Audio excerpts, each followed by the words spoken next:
Chapter 25. I get up, grass stains on my knees, my palms stinging and dirty. My head feels unsteady, as though I am still expecting to move with the current even though I am on land. Taking a few deep breaths, I drink in the feeling of the wind on my face and the sounds of it rustling the leaves of the trees. I am surrounded by the scents of land, of fairy, of home. I keep thinking about what Dulcamara said, that Cardan refused to retaliate for the sake of my safe return. That can't have made his subjects happy with him. I am not sure even Maddock would think it was a good strategy, which is why it's difficult to imagine why he agreed to it, especially since if I stayed stuck in the Sea, he'd be out of my control. I never thought he'd liked me enough to save me, and I am not sure I'll still believe it unless I hear his reasons from his lips. But for whatever reason he brought me back, I need to warn him about the ghost, about Grimsen and the crown, about Balekin's plan to make me into his murderer.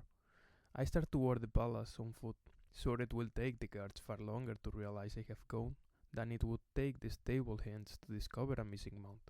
Still, I am breathing hard soon after I start.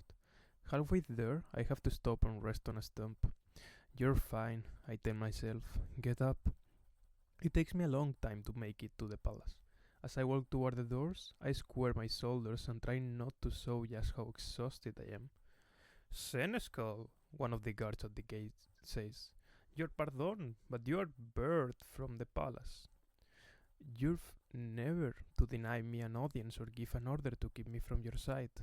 For a delirious moment, I wonder if I've been in the Undersea for longer than Tarin told me. Maybe a year and a day is up, but that's impossible. I narrow my gaze. By whose command? Apologize, my lady, another knight says. His name is Diarmid.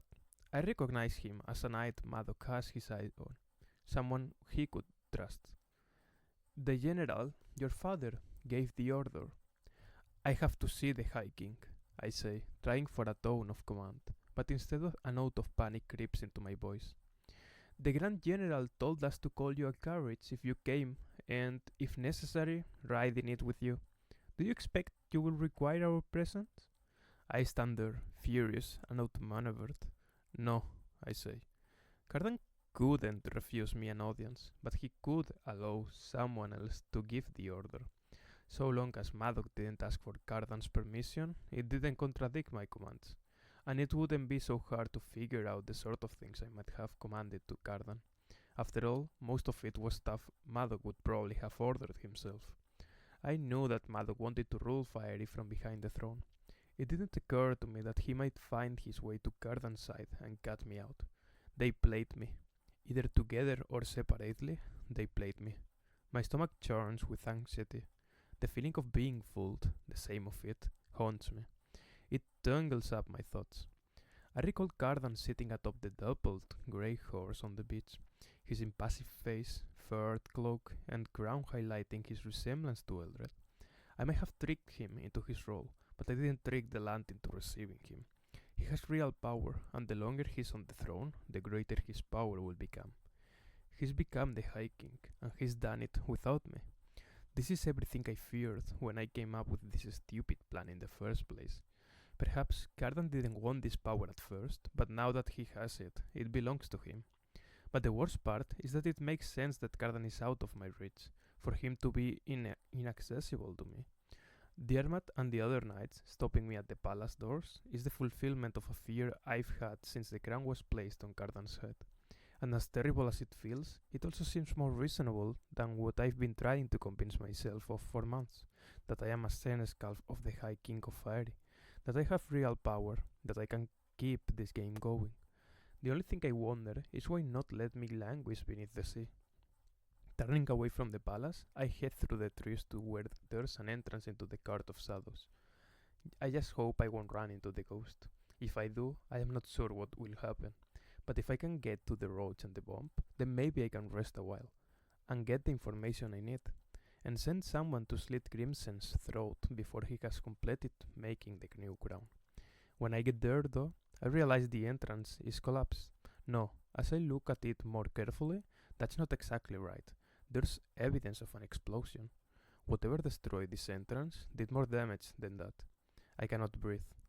Kneeling in the pine needles, I try to understand what I am looking at, because it seems as though the Court of Shadows has been buried. This must have been the ghost's work, betrayal on top of betrayal. I just hope the roach and the bomb are alive. Please, let them be alive. And yet, without a way to find them, I am more trapped than ever. Numbly, I wander back toward the gardens. A group of fiery children has gathered around a lecturer. A lark boy picks blue roses from the royal vases, while Balmoren wanders beside him, smoking a long pipe, his skulled crow perched on one shoulder. His hair is unbrushed around his head, matted in places and braided with bright cloth and bells in others. Laugh lines crease the corners of his mouth. Can you get me inside the palace? I ask him. It's a long shot, but I don't care about embarrassment anymore. If I can get inside, I can discover what happened to the Court of Shadows. I can get to Cardan. Balmoren's eyebrows rise. Do you know what they are? He asks me, waving a back hand toward the boy, who turns to give us both a sharp-eyed look. Maybe Balmoren cannot help me. Maybe fire is a place where a madman can play the fool and seem like a prophet, but maybe he's only a madman. The lark boy continues picking his bucket, humming a tune. Fieries? I ask. Yes, yes, he sounds impatient. The folk of the air, insubstantial, unable to hold one shape, like the seeds of flowers launched into the sky. The scald crow caws. Balmoren takes a long pull on his pipe. When I met Eldred, he rode up on a milk-white steed, and all the imaginings of my life were as dust and ashes. Did you love him? I ask. Of course I did, he tells me, but he sounds as though he's talking about long ago, an old tale that he only needs to tell the way it was told before. Once I met him, all the duty I felt for my family was rendered as frayed and worn as an old coat, and the moment his hands were on my skin, I would have burned my father's mill to the ground to have him touch me again. Is that love? I ask. If not love, he says, something very like it. I think of Eldred as I knew him, aged and bent, but I also recall the way he seemed younger when the crown was taken from his head. I wonder how much younger he would have grown had he not been cut down. Please, I say, just help me get into the palace.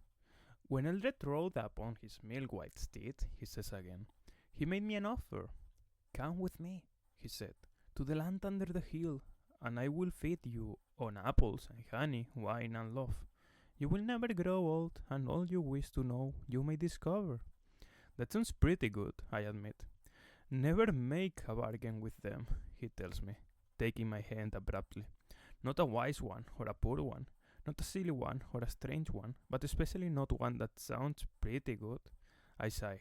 I've lived here nearly all my life. I know that. My voice startles his crow, which leaps from his shoulder to fly up into the sky. Then, know this, Balmoren says, looking at me. I may not help you. It was one of the things I gave up. I promised Eldred that once I became his, I would renounce all of humanity. I would never choose a mortal over a fairy. But Eldred is dead, I insist. And yet my promise remains. He holds his hands in front of him in acknowledgement of his helplessness. We're human, I say. We can lie, we can break our word. But the look he turns on me is pitying, as though I am the one who's mistaken. Watching him walk off, I make a decision. Only one person has a reason to help me. Only one person I can be sure of. You will come to Hollow Hall when you can, Balekin told me. Now is as good a time as any. I force myself to walk, though the path through the milkwood is not a direct one, and it passes too close to the sea for my comfort. When I look out at the water, a shudder comes over me.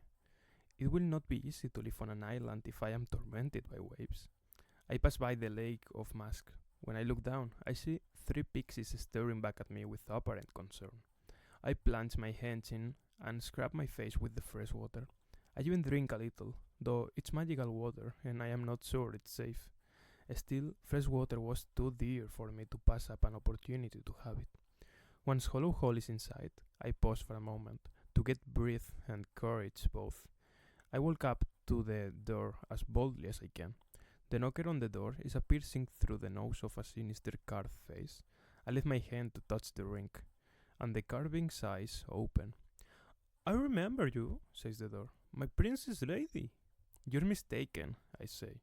Seldom. The door swings open with a slight creak that indicates disuse. Hail and welcome.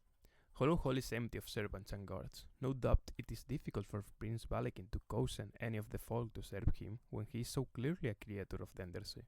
And with the new rules Cardan passed, Balekin's ability to trick mortals into endless servitude has also been curtailed. I walk through echoing rooms to a parlor, where Balekin is drinking wine surrounded by a dozen thick pilar candles. Above his head, red moths dance. He left them behind in the Undersea, but now that he's back, they circle around him like a candle flame. Did anyone see you? He asks. I don't believe so, I say with a curtsy. He stands, going to a long trestle table and lifting a small blown glass vial. I don't suppose you've managed to murder my brother. Madog has ordered me away from the palace, I say. I think he fears my influence over the High King, but I can do nothing to Cardan if I am not allowed to see him. Balekin takes another sip of his wine and walks to me. There's to be a ball, a masquerade to honor one of the lower court lords. It will be tomorrow, and so long as you are able to steal away from Madog, I will find a way to get you in. Can you acquire a costume and mask yourself, or will you need that from me as well? I can costume myself, I say.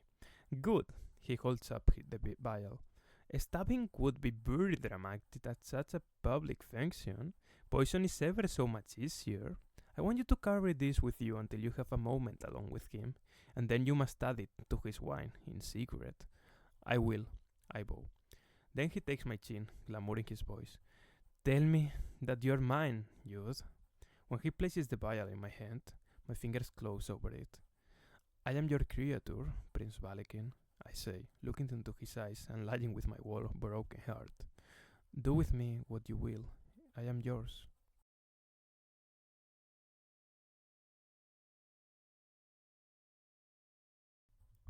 Chapter 26.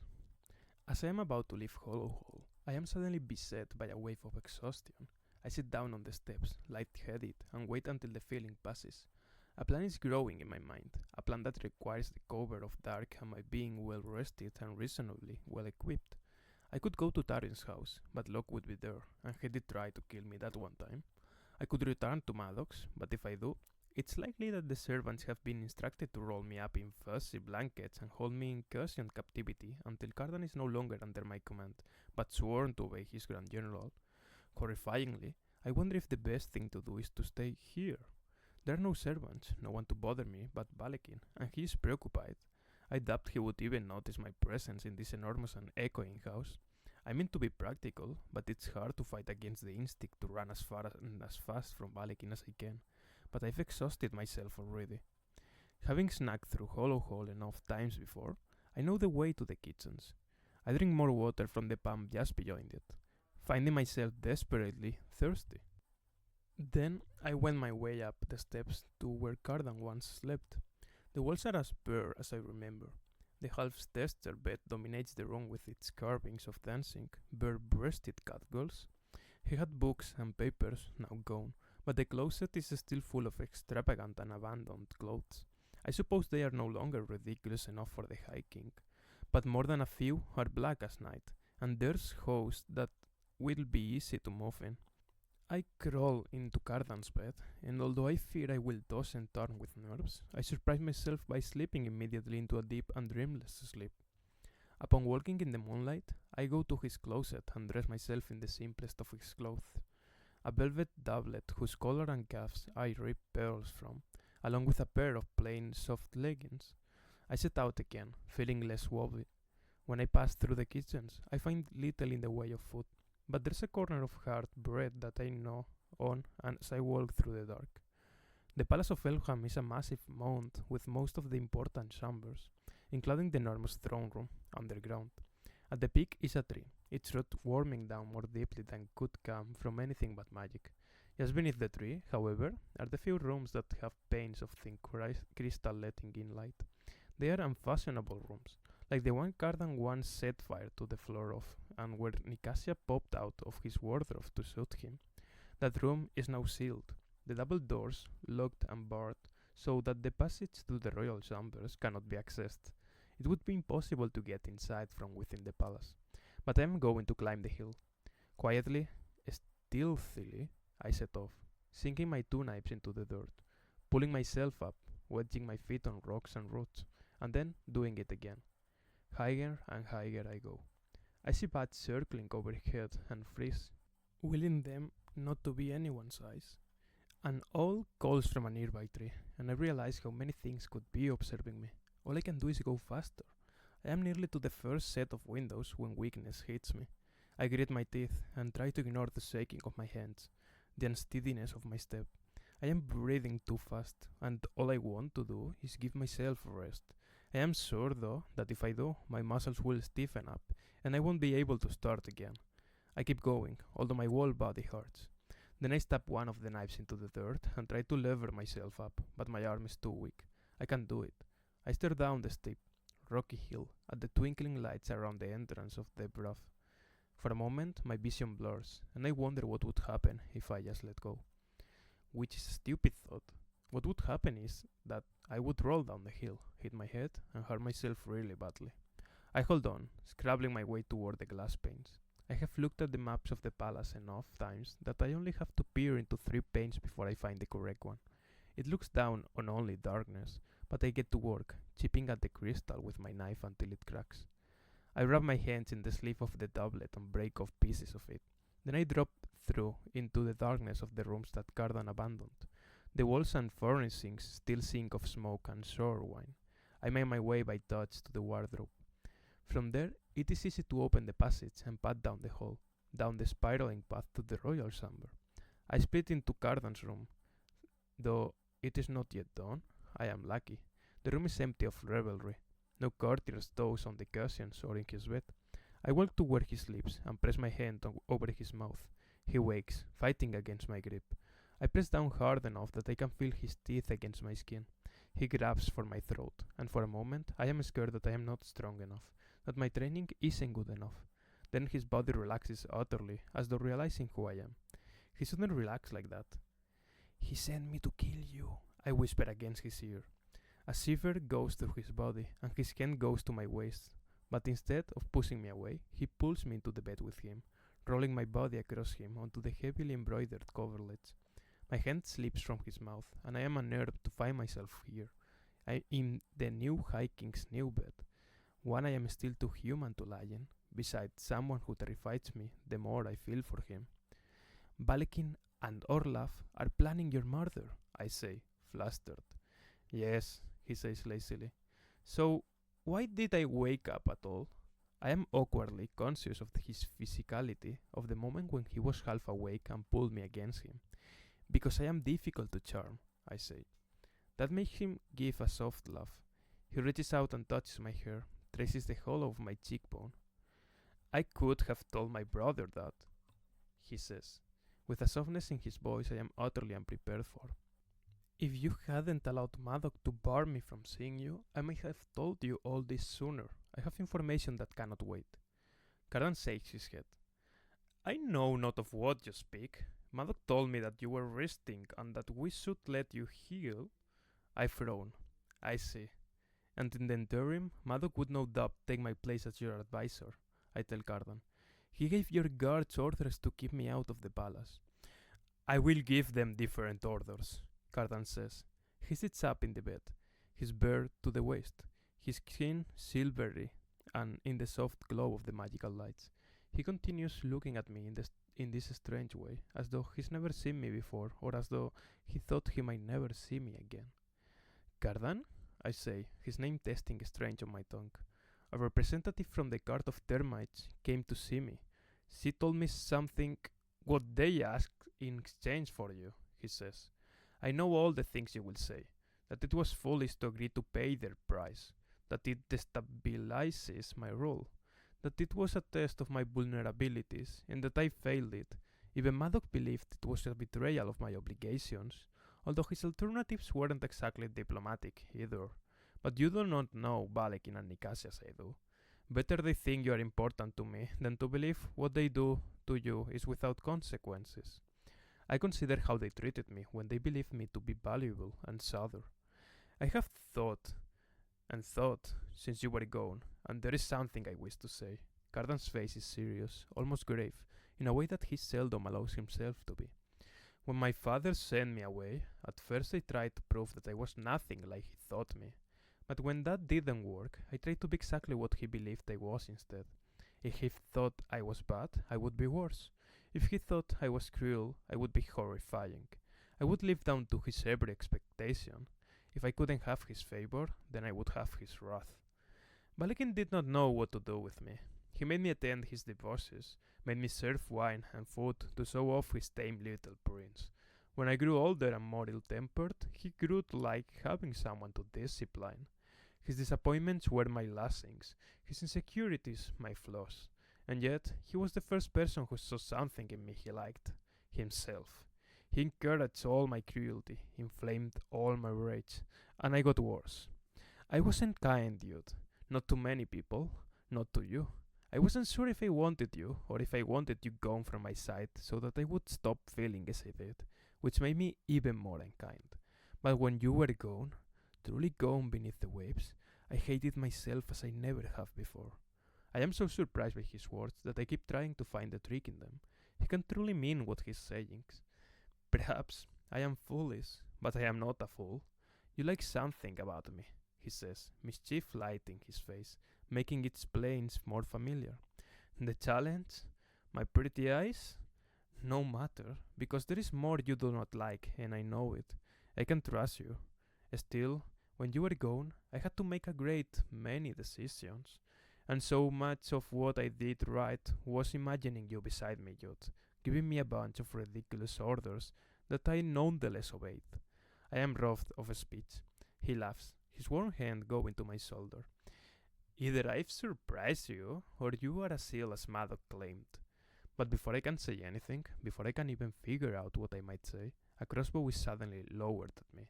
Behind it stands the roach, with the bomb at his heels, twin daggers in her hands. Your Majesty, we track her. She came from your brother's house, and she's here to kill you. Please step out of bed, says the bomb. That's ridiculous, I say. If that's true, show me what charms you're wearing, says the roach. Rowan, is there even salt in your pockets? Because the Jude I know wouldn't go around with nothing. My pockets are empty, of course, since Balekin would check for anything, and I don't need it anyway. But it doesn't leave me a lot of options in terms of proof. I could tell them about the G's from Dane, but they have no reason to believe me. Please, get out of the bed, your Majesty, repeats the bomb. I should be the one to get out. It's not my bed, I say, moving toward the footboard. Stay where you are, Jude, says the roach. Cardan slips out of the seat. He's naked, which is briefly shocking, but he goes and pulls on a heavily embroidered dressing gown with no apparent shame. His slightly furred tail twitches back and forth in annoyance. She woke me, he says. If she was intent of murder, that's hardly the way to go about it. Empty your pockets, the roach tells me. Let's see your weapons. Put everything on the bed.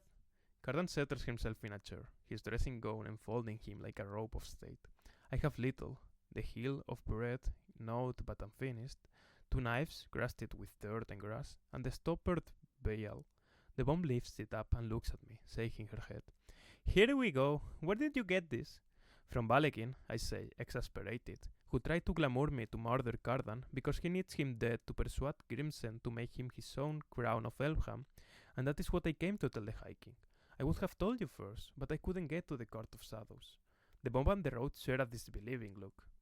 If I was really glamoured, would I have told you any of that? Probably not, says the bomb, but it would make for a quite clever piece of misdirection. I can be glamoured, I admit. It's part of a bargain I made with Prince Dane in exchange for my service as a spy. The roach's eyebrows go up. Cardan gives me a sharp look, as though sure that anything to do with Dane can't be good. Or perhaps he's just surprised that I have yet another secret. I wonder what he gave you to make you throw in your lot with us near the wheels, the bomb says. Mostly a purpose, I say, but also the ability to resist glamour. You could still be lying, says the roach. He turns to Cardan. Try her. Your pardon? Cardan says, drawing himself up, and the roach seems to suddenly remember to whom he's speaking in such an off-handed way. Don't be such a prickly rose, your majesty, the roach says with a shrug and a grin. I'm not giving you an order. I'm suggesting that if you try to glamour youth, we could find out the truth. Cardan sighs and walks toward me. I know this is necessary. I know that he doesn't intend to harm me. I know he can't glamour me. And yet I draw back automatically. Youth? He asks. Go ahead, I say. I hear the glamour enter his voice, heady and seductive and more powerful than I expected. Crawl to me, he says with a grin. Embarrassment pings my cheeks. I stay where I am, looking at all their faces. Satisfied? The bomb nods. You're not charmed. Now tell me why I ought to trust you, I say to her and the roach. The ghost came, with Pulsiver, to take me to the Tower of Forgetting, urged me to go alone, led me right to where I was to be captured, and I still don't know why. Were either of you in on it with him? We didn't know the ghost had betrayed us until it was too late, the roach says. I nod. I saw the old forest entrance to the Court of Shadows. The ghost activated some of our own explosives. He dips his head toward the bomb. Collapsed part of the castle, along with the lair of the Court Shadows, not to mention the old catacombs where Map's bones lie, Cardan says. He's planning this for a while. I was able to keep it from being worse, the bomb says. A few of us got unscathed. Snapdragon is well and spotted you climbing the hill of the palace, but many were hurt in the blast. The Sluag, Niniel, got badly burned. What about the ghost? I ask. He's in the wind, the bomb says. Gone. We know not where. I remind myself that so long as the bomb and the roads are okay, things could have been a lot worse.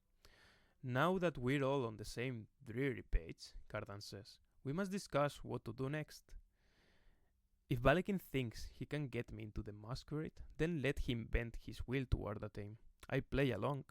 I stop and turn to Cardan, or I could just kill him. The roach claps his hand on the back of my neck with a laugh. You did good, kid. You know that? You came out of the sea even tougher than you went in. I have to look down because I am surprised by how much I wanted to hear someone say that. When I glance back up, Cardan is watching me carefully. He looks stricken. I shake my head to keep him from saying whatever he's thinking. Balekin is the ambassador of the Undersea, he says instead, an echo of my own words to Dulcamara. I am grateful for a return to the subject. He's protected by Orlaf, and she has crimson and a mighty desire to test me. If her ambassador was killed, she would be very angry. Orlaf attacked the land already, I remind him. The only reason she hasn't declared outright war is that she's seeking every advantage. But she will, so let the first blow be ours. Cardan shakes his head. He wants to have you killed, I insist. Crimson has made that a condition of Balekin getting the crown. You should have the hands of the smith, the bomb says. Cut them off at the wrist so he can make no more trouble. The roach nods. I will find him tonight. The three of you have one solution to every problem. Murder. No key fits every lock. Cardan gives us all a stern look, holding up a long-fingered hand with my stolen ruby ring still on one finger. Someone tries to betray the High King? Murder. Someone gives you a harsh look? Murder. Someone disrespects you? Murder. Someone raises your laundry? Murder. I find the more I listen, the more I am reminded that I have been awakened after very little sleep. I'm going to send for some tea for myself and some food for Youth, who looks a bit pale. Cardan stands and sends a servant for oatcakes, cheese, and 2 enormous pots of tea, but he does not allow anyone else into the room. He carries the large carved wood and silver tray from the door himself, setting it down on a low table. I am too hungry to resist making a sandwich from the cakes and cheese. After I eat a second one and wash it down with 3 cups of tea, I do feel steadier. The masquerade tomorrow, Cardan says. It is to honor Lord Reuben of the Court of Termites. He has come all this way to yell at me, so we ought to let him. If Balekin's assassination attempt keeps him busy until after that, so much the better. Roach, if you can spirit away Grimson to somewhere he won't cause any trouble, that would be most helpful. It's time for him to choose sides and bend his knee to one of the players in his little game, but I do not want Balekin dead. The roach takes a sip of tea and raises one eyebrow. The bomb sighs audibly.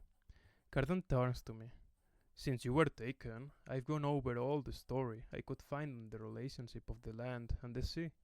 From when the first Highwing map summoned the Isle of Elfham from the depths, our folk have occasionally skirmished, but it seems clear that should we fight in earnest, there will be no victor. You said that you thought Queen Orlaf was waiting for an advantage to declare war. Instead, I think she's trying a new ruler, one she hopes she can trick or replace with another indebted to her. She thinks me young and feckless, and means to take my measure. So what? I ask. Our choice is to endure her games, no matter how deadly, or engage in a war we cannot win? Cardan shakes his head and drinks another cup of tea. We show her that I am no feckless High King. And how do we do that? I ask. With great difficulty, he says, since I fear she's right.